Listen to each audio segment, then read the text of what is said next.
In a dark and terrifying room, Yi-jae cries on his knees as he claims he doesn't deserve this because he didn't do anything wrong. A mysterious woman suddenly shoots Yi-jae and throws him off a plane, but even with a hole in his forehead, Yi-jae opens his eyes. This all started 7 years ago. Yi-jae is on his way to an interview at a very prestigious company when suddenly a man runs through a busy road and gets hit by a car. Yi-jae checks on the guy, but he dies as he clutches onto Yi-jae's arm, leaving him very shaken. Later during the interview, Yi-jae is still going through his trauma and he can't answer anything properly, so he doesn't get the job. Having failed to secure a job, Yi-jae graduates with a big student debt, so he has to start getting menial jobs like delivery guy and waiter. His family can't help him because his father is dead and his mother is a janitor that already sacrificed a lot to give him a good education. Yi-jae never stops sending resumes to various companies, but he repeatedly fails to get a full-time job. After 7 years of working part-time jobs, Yi-jae finally gets an interview at the big company again. Interviewer Tae-yu is impressed by the resume, and Yi-jae leaves the meeting with high hopes. However, he soon gets a call from a friend, who informs him that all the money they invested in another friend's deal is gone because the guy disappeared. Yi-jae rushes to his friend's apartment and starts pounding on the door, but nobody answers. Since those were all his savings, Yi-jae gets furious and starts hitting the door with a fire extinguisher until he falls to his knees as he has a breakdown. Moments later he ends up in the police station for destruction of property, so Yi-jae asks the cops to arrest his friend. However, they can't do anything because investing in a business that failed isn't illegal. In the evening Yi-jae goes to see his girlfriend Jisoo, who comes out of a car with a guy that gives her flowers.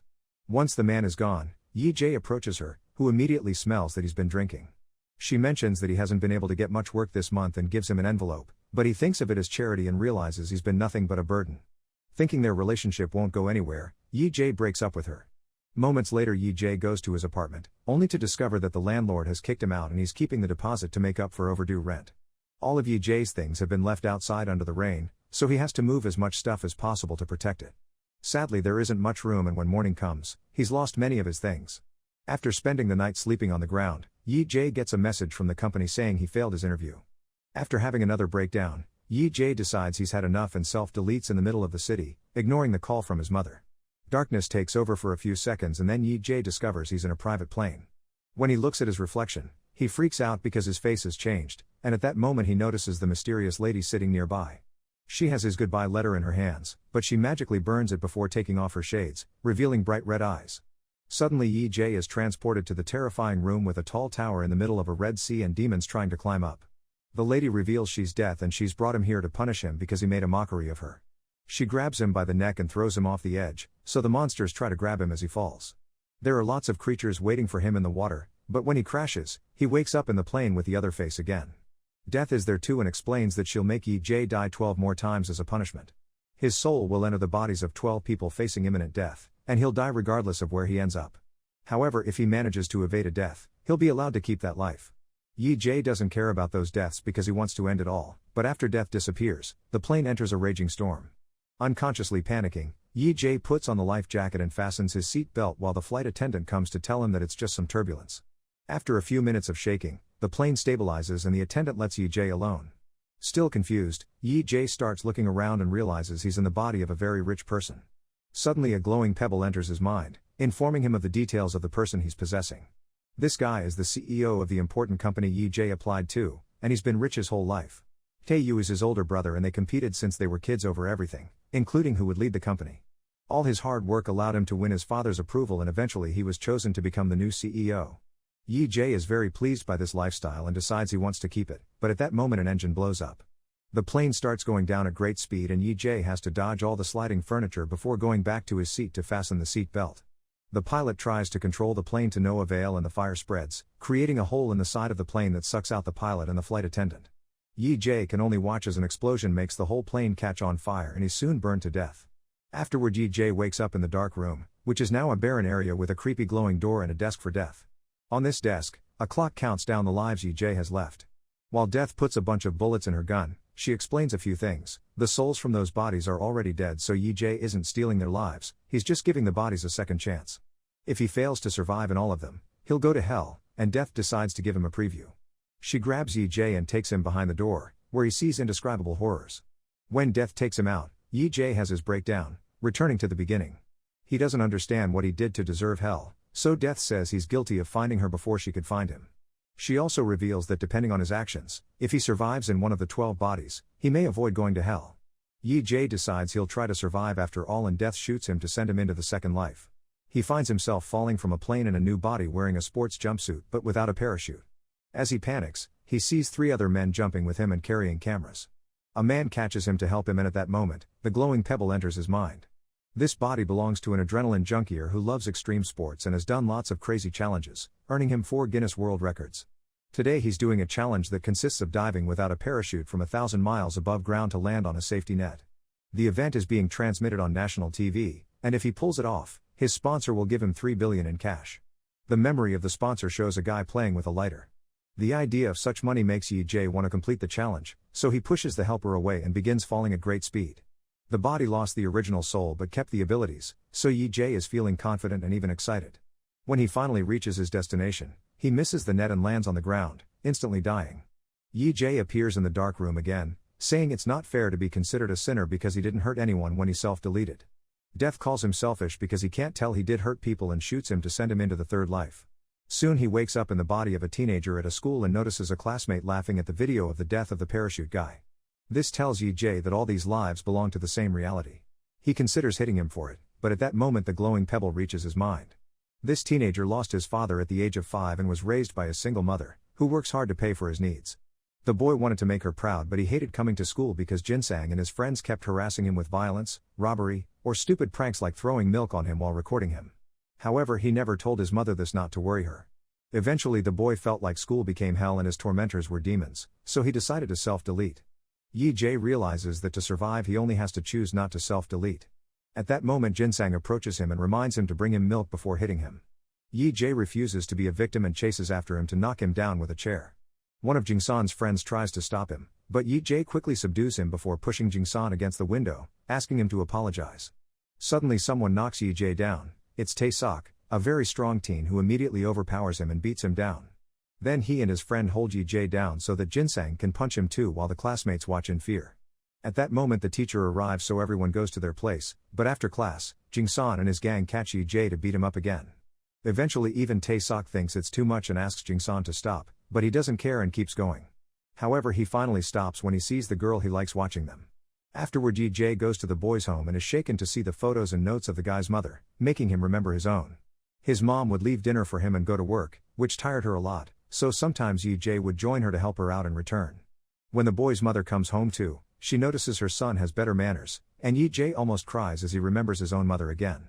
The next day, Yi Jae approaches Tae-sok in the bathroom to ask him why he lets Jinsang boss him around if he's stronger, so Tae-sok explains that the real boss of the school is a senior student whose gang Jinsang belongs to. If they mess with Jinsang, then the older kids will destroy them. Later during lunchtime, Jinsang hits Yi Jae again, so Yi Jae retaliates by throwing his bowl of noodles on Jinsang's head. While Yi Jae goes away, Jinsang orders Tae-sok to go after him, but Tae-sok refuses because he wants to eat lunch. He tells Jinsang to wash and everyone laughs while a flashback reveals that Yi Jae told Tae-sok not to interfere because he had a plan. A humiliated Jinsang goes to ask his seniors for help and the gang soon comes to the classroom ready to fight. However, when the leader sees that Jinsang wants him to beat up a little wimp, the leader gets angry, calling Jinsang a coward for not being able to handle a small boy. He doesn't want his gang to be associated with cowards, so he grabs Jinsang and tells him to never approach them again. Proud of himself, Yi Jae makes fun of Jinsang for his loss, and when Jinsang tries to hit him, Tae-sok hits him first. Now nobody in the school respects Jinsang anymore, and as he rushes out of the classroom, he discovers the girl he likes is with the senior leader. In the evening, Yi Jae goes for a run and is almost hit by a truck, but luckily the driver stops just in time.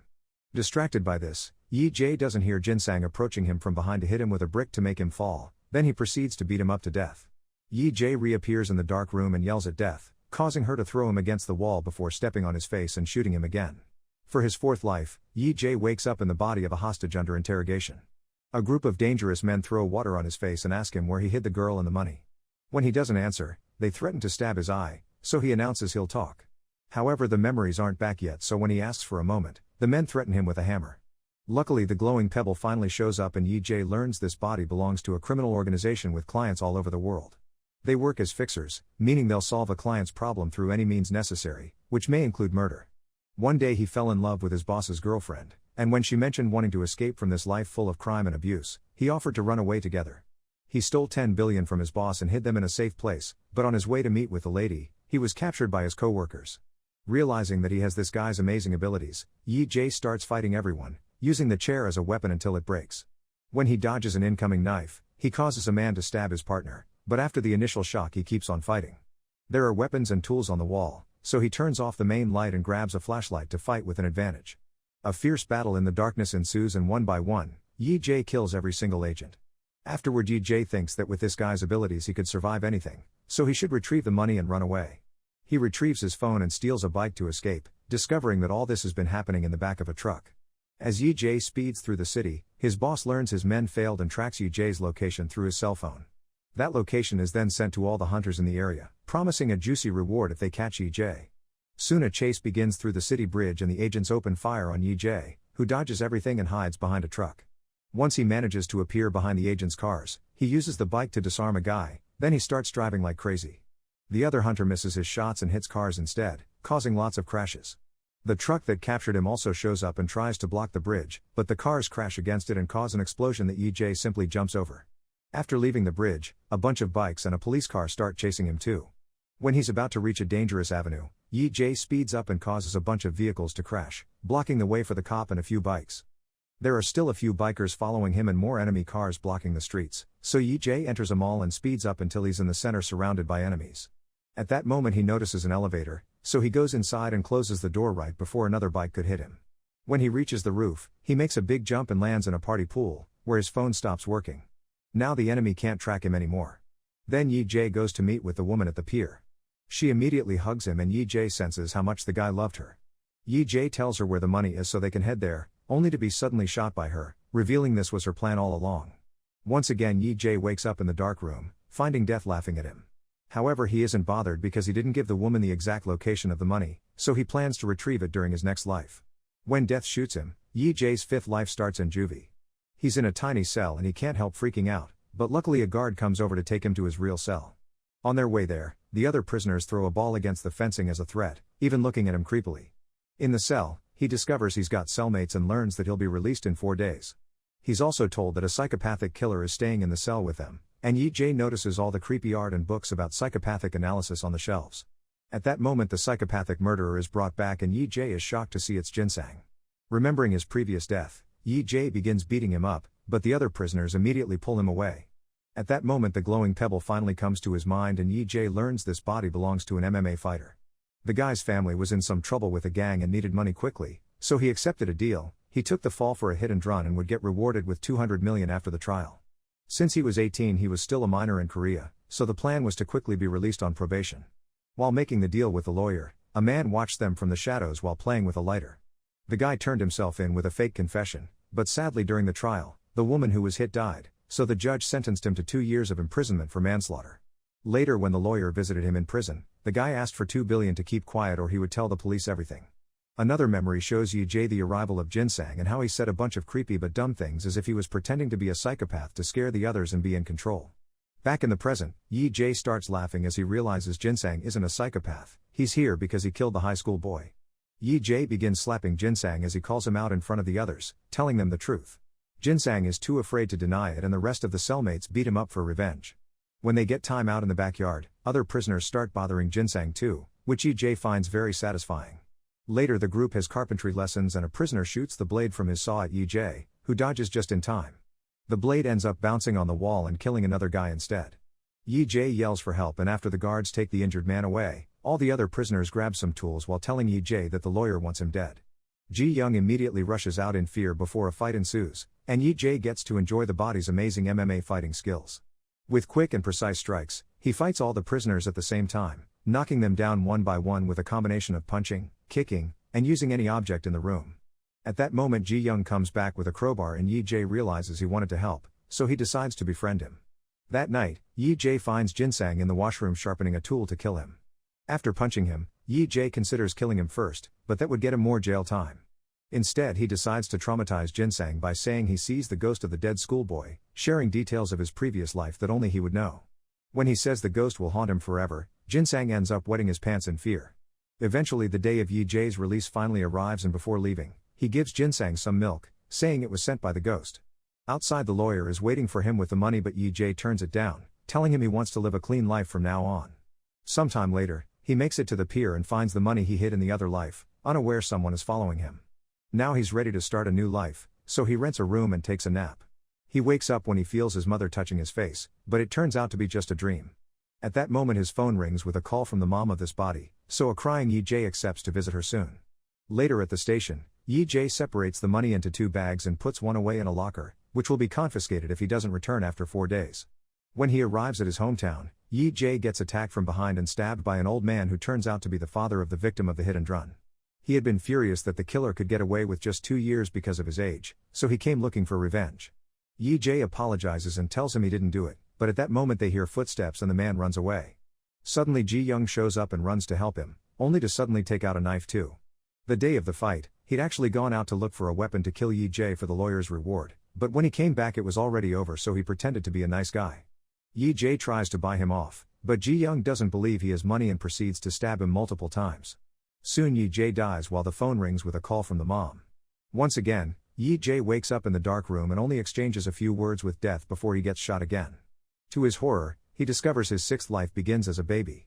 He starts crying in the middle of a restaurant, so the mother apologizes to everyone and takes him to her car. There she shows her true face, angrily throwing a tantrum and yelling at the baby for being an annoyance. Because he's in a newborn body with no memories, the glowing pebble never comes. The mother takes the baby to her home and carelessly throws him on the couch, where he's gently picked up by the father.